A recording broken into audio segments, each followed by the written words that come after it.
세계 곳곳에 톡톡 튀는 소식들을 전해드리는 지구촌 톡톡입니다. 꿀단지를 들고 꿀을 퍼먹는 곰돌이프, 귀여운 애니메이션 캐릭터인데요. 하지만 꿀맛을 제대로 알아버린 진짜 곰이 있습니다. 영국의 동물원에서 탈출해서 꿀을 배불리 훔쳐먹은 곰돌이들의 이야기들을 화면으로 함께 만나보시죠.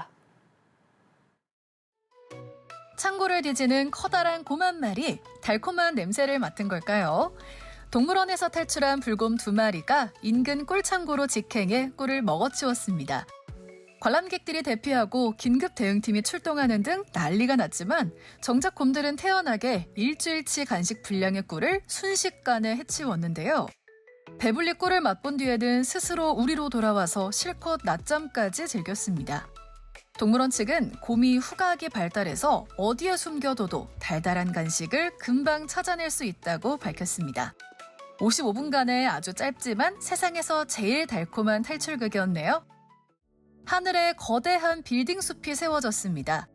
어두운 밤하늘에 새겨지는 형형색색 그림들. 마치 머리 바로 위로 수많은 별들이 쏟아지는 것 같은데요. 중국 충칭에서 화려한 드론 조명쇼가 펼쳐졌습니다. 무려 11,787대의 드론이 동원됐는데 세계 최대 드론쇼 기록을 세우며 기네스 세계 기록을 새로 썼습니다.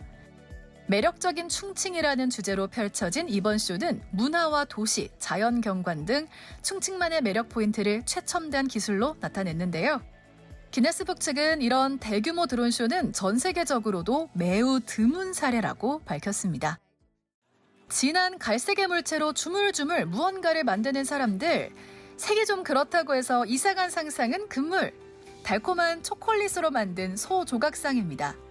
칠레에서 열린 초콜릿 축제에서 무게 500kg이 넘는 거대한 초콜릿 소가 공개됐는데요.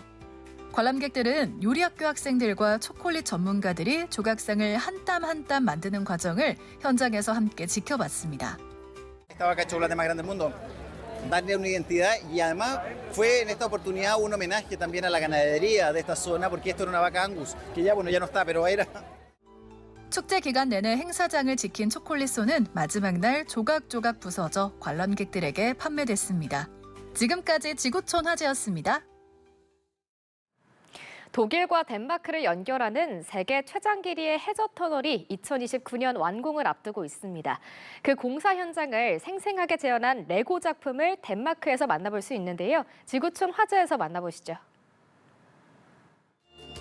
장비를 가득 실은 트럭이 분주하게 움직이고 선박들은 터널 구조물을 바다 깊은 곳으로 내려보냅니다.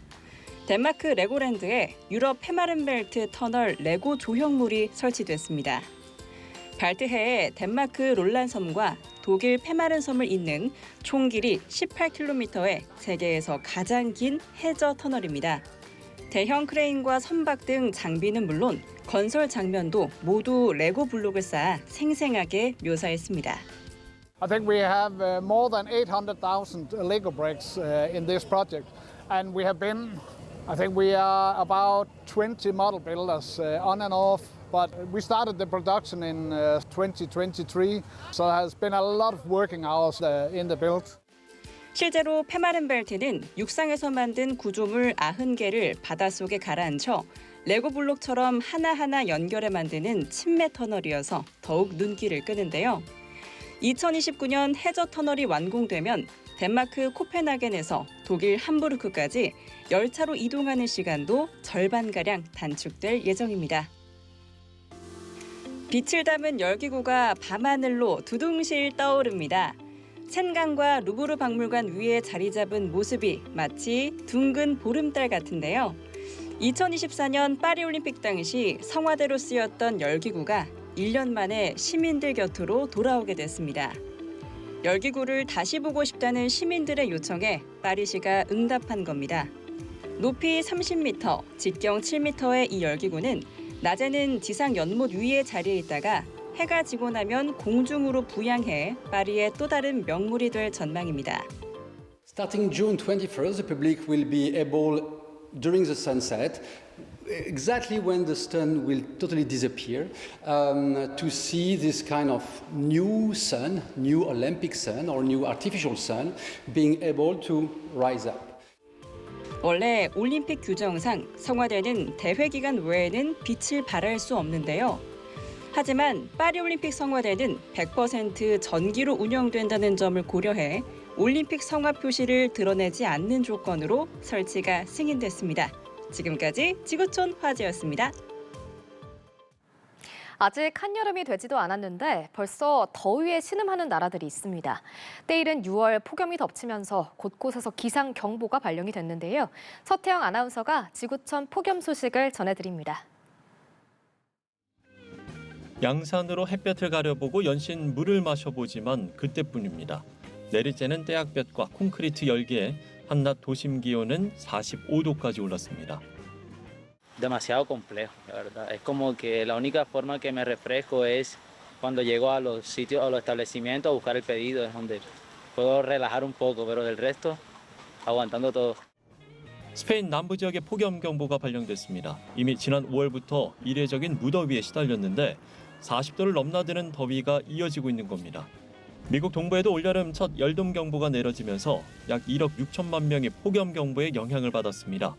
여름철 열돔은 미국 남부와 남서부 지역에서 종종 발생하지만 초여름인 6월 동부 지역의 폭염이 덮치는 건 드문 경우입니다.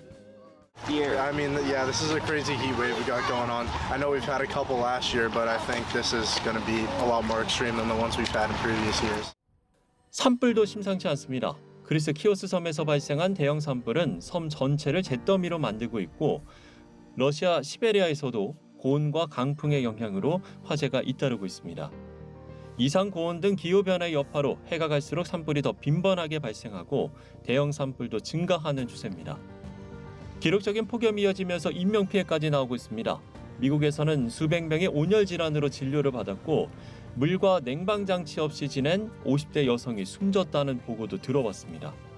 전문가들은 30도 초반의 날씨는 위험해 보이지 않을 수도 있지만 65세 이상의 고령자와 영유아, 임산부, 기저질환자에게는 치명적일 수 있다고 경고했습니다. 지난해 지구 북반구는 관측 사상 가장 더운 여름을 보낸 것으로 나타났는데 올여름도 기록적인 폭염이 닥칠 거란 경고가 나옵니다. 연합뉴스TV 서태영입니다. 밤에 잠을 제대로 자지 않으면 오후에 졸음이 쏟아지곤 하죠. 이 사람뿐만 아니라 오랑우탄도 마찬가지인가 봅니다.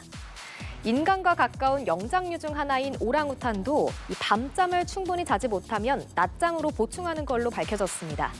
독일 막스플랑크 동물행동연구소와 콘스탄츠대 연구팀은 수마트라 남아체주 오랑우탄 53마리의 수면 행동을 14년 동안 관찰한 결과 오랑우탄의 밤잠 시간이 짧을수록 낮잠이 길어졌다고 밝혔습니다. 전날 밤 수면 시간이 1시간 줄 때마다 이 낮잠 시간은 5분에서 10분가량 늘어났는데 이는 낮잠이 밤잠 부족을 보충한다는 것을 시사한다는 겁니다. 특히 밤에 둥지 주변에 다른 오랑우탄이 있을 때 밤 수면 시간이 짧아졌다는 점이 흥미롭다고 연구팀은 덧붙였습니다. 범고래가 다시마 같은 해조류를 채취해 도구를 만들고 또 이것으로 서로 몸단장을 해주는 모습이 처음으로 포착됐습니다. 미국 워싱턴주 고래연구소에서는 남부거주 범고래들이 다시마 같은 해조류로 도구를 만들어 사용하는 사례를 발견했습니다. 도구를 만들어 사용하는 건 영장류나 조류, 코끼리 등 육상 동물에서는 많이 관찰됐지만 해양 동물에서는 보고된 사례가 극히 드뭅니다. 그동안 먹이를 획득하는 상황에서 국한됐었는데 특히 대상을 변형시켜 도구를 만드는 건 처음으로 관찰된 사례입니다.